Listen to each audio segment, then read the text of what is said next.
Now it's time to create our first pin. It's going to be our starting point pin. Go ahead and type in your city.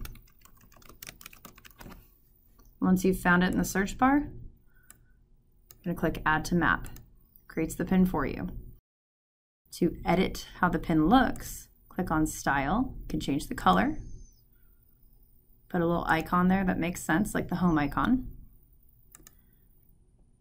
You can also edit the title and the description.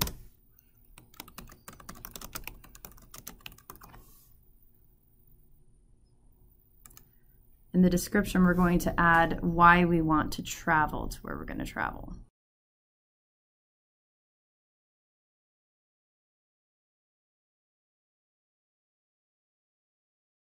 Once you're done with your paragraph, you will save it. Now all we need to do is add an image.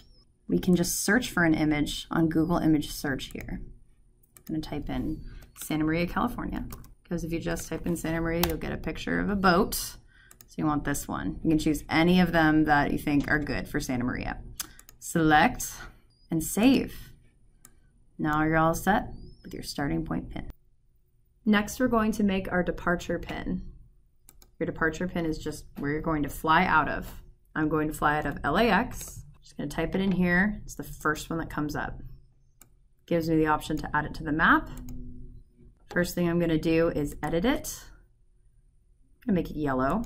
And I need to find an icon that makes sense for this one, maybe a plane. So I can click on More Icons, type in plane, and it comes right up.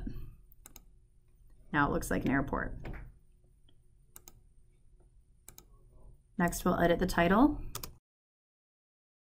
Going to add an image for LAX, just like I did last time. It's a great picture.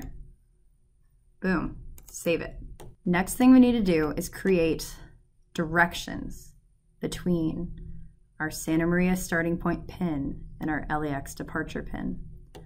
Easiest way to do this is to stay on your LAX departure pin and click on the directions to here little arrow. It creates another layer, a driving layer. Point B is already LAX departure pin. So in point A, you're going to start typing in your starting point pin.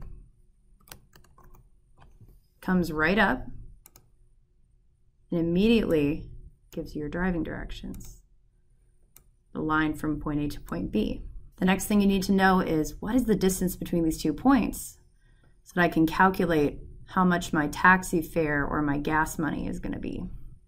All you have to do is click on the little measuring tool, start at point A, drag all the way over to point B. It's going to be an estimation. The estimation says 135 miles. We don't want to forget this. You got to double click at the end to make it stop. We're going to click on LAX departure pin, edit it, and in the description we're going to say the distance. This is going to help you a lot when you are doing your calculations for gas mileage on your budget sheet.